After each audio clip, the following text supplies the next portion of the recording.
Larry David. Some people call him a genius. Some people call him the world's most influential comedian. Some other people just call him pretty good. Pretty good.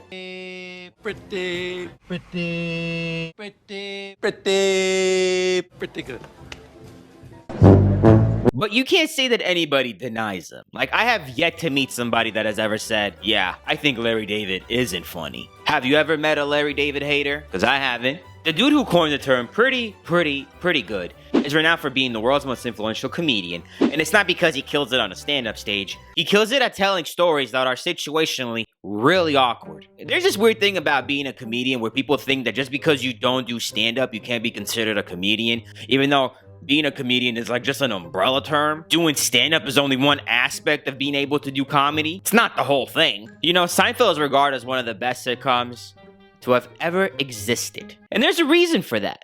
And that reason is because Larry David was the person behind it. So in today's video, I would like to discuss just how Larry David was able to take his sitcom idea and turn it into a fortune. And just how late it happened in his life that it seemed hopeless. But thank God he never lost that hope, because the world would be a little bit different. I hope that today's video is going to transfer some hope onto you. Today's video is just about how punk rock Larry David is. Enjoy.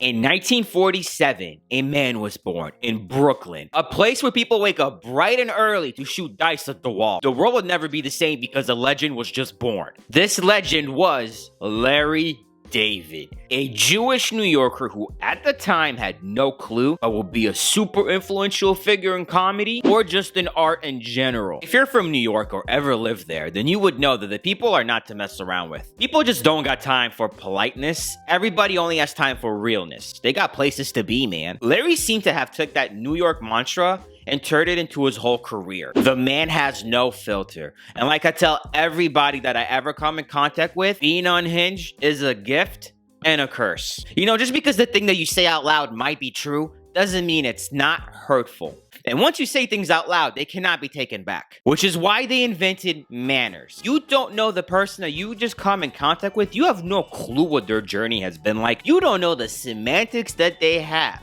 So in order to communicate well in life, you know, they invented this thing called manners, so that we're all polite to each other. This way, there's no friction when we talk to each other. But some people don't seem to get that part and just say whatever they want to say regardless because, you know, they're unhinged.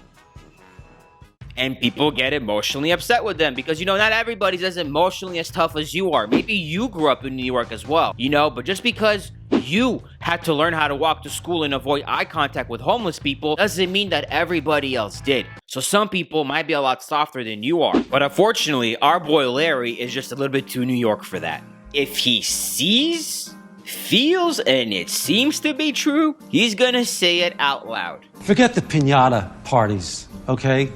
Okay? It's a dangerous game. You could see what could happen. You got kids swinging baseball bats around. And even if the candy comes down, then you got these vultures coming in, getting candy, stuffing it in their pockets, killing each other to get to the candy. It's a crazy, crazy game. It's dangerous. I don't know how the Spaniards do it. Every time we get together, we push and pull like this. You should have kept the shirt in the first place. I'm pretty sure Larry David's favorite song is Truth Hurts by Lizzo. So anyways, Larry went to college in the University of Maryland, but dropped out to pursue a career in comedy.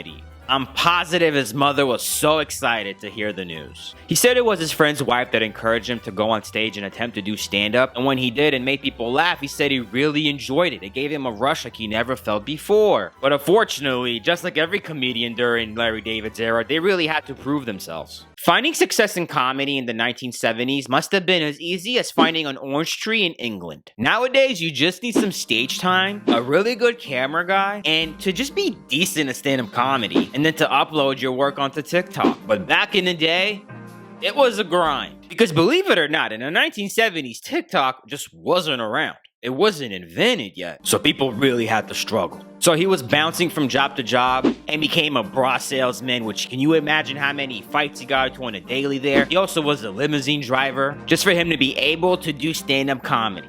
And the reason why this is kind of punk is because the man was going to university. He's a Jewish New Yorker. he could have had it easy mode, okay? He could have got employed somewhere and made $100,000+ a year with a really good retirement back in those days. But the man said, nah, I'm gonna struggle regardless just to be able to do stand-up comedy. He did what he had to do in order to be able to do what he loves. Because poor Larry was a dreamer. So he was working all those odd jobs and then doing stand-up at night, and during the whole time, he was only getting better and better at writing comedy. Then eventually he got so good that he was able to land a gig as a writer for Saturday Night Live when they were actually funny. And then from there, he was able to bounce and create this show that I'm sure you've never heard of, okay? This show, nobody's ever heard of it ever. It's called Seinfeld. It's just credited for changing the landscape of sitcom television forever, and it's the highest grossing TV show of all time, selling in syndication for billions of dollars, which is bananas, because honestly, Seinfeld is so good. It's a show about 3 friends and one go-lucky dude that are having such a hard time in the New York dating scene in the 1980s. To have that many seasons of a show keep going and people to this day still creating memes with it, this is a show that cemented itself into pop culture, probably forever. And you know how old Larry David was when this all happened? 42. Pretty late in the game, if you ask me. But if you also ask me, thank God he didn't give up, because Larry is a dreamer. But after Seinfeld was over, you know, I would say that Larry David actually became a lucid dreamer. He didn't have to go to sleep anymore to dream, because he made a whopping reported $250 million off of Seinfeld, and then winded up producing another smash hit called Curb Your Enthusiasm, or as I like to call it, the world's greatest soap opera. Curb Your Enthusiasm is kind of the same thing as Seinfeld, only it's not really filmed as a sitcom. It's a sitcom, but it has the camera angles of a soap opera, which makes it feel a lot more real life instead. It's based around Larry David's life after Seinfeld. Literally, him retired in LA. So he still conducts business as usual, but now it's very LA style, very relaxed, very down to earth. But somehow through all of this non-complication, life still seems to be extremely complicated because Larry stays getting into shenanigans. The entire show is about Larry David's shenanigans. My favorite episode is when him and his wife are having dinner and his wife invites one of her friends, and that friend slips that his grandpa invented the Cobb salad. Obviously Larry doesn't believe him. He can't prove that the dude's grandpa really didn't invent the Cobb salad, but later on he tells his manager, and his manager Googles it and really figures out who invented the Cobb salad. And turns out, it's not the dude's grandpa. So next time they have dinner, he confronts them about this, and it's really awkward. The Cobb salad. He couldn't just let it go. And there are so many characters in this show that just make it so good. Like Funkhauser, rest his soul. When Larry took those flowers from his mother's grave, just so that he wouldn't show up to a house empty-handed, but got caught. Or his manager's angry Jewish wife. She's always up in arms about something. And I think it's really funny. I'm aware there's no CGI in this show. I'm aware there's no superhero saving the day or saving the princess or whatever you kids watch these days. There's nobody saving the world from anything in this show. I get it. And I understand there isn't a dude running below the screen capturing my attention for me to be able to watch this show. It's dry as hell. I get it. But that's the whole point. And I'm so happy that there's like 8 seasons of it. And now they're actually making a brand new season. So like 9 seasons of it now. And every episode has a special place in my heart. Who hasn't been in the same awkward situations as Larry, huh? I know I have. It's important to know that a lot of the humor that's utilized in Curb Your Enthusiasm is very Jewish. And you don't have to be Jewish to find the show funny, but if you are Jewish, it's almost like you're double dipping on half of the nuances. The show is like twice as funny if you are. And if you're not, then it's a really good glimpse into Jewish life, because they don't shy from any of it in that show. You get to see it all. You know, a lot of the show is simple dialogue. It's not really a show where there's a lot of scenes. That's why some people might not like it. And Jerry Lewis is probably the best dialogue character in the whole show. Him and Larry just constantly get into arguments. And when he was being interviewed in real life about this whole situation, about how they just keep getting into verbal arguments in the show, Jerry told them that it's like that in real life as well.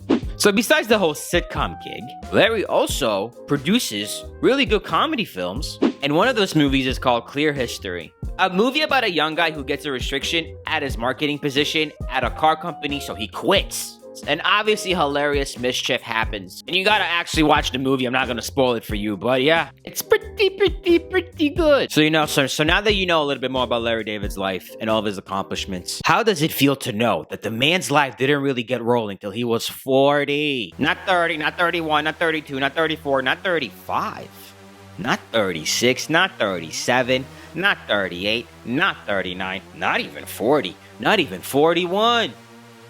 42 years old is how long it took this man to finally say, ha, maybe I do belong in comedy. You can't deny the impact that Seinfeld had. You can't deny the impact that Curb had. You can't deny the Jewish culture is hilarious. And you can't deny that Larry David is a dreamer. Larry just wanted to create at whatever the cost. Larry could have had a simple life. He was going to university. He was living in New York during an era where that was an amazing place to be, especially if you have a degree. But he decided, nah, I want to make people laugh instead. And if I need to struggle to do that, I will. And that's why I think Larry David is pretty punk rock. Because he didn't give up. He held the wheel in his hands.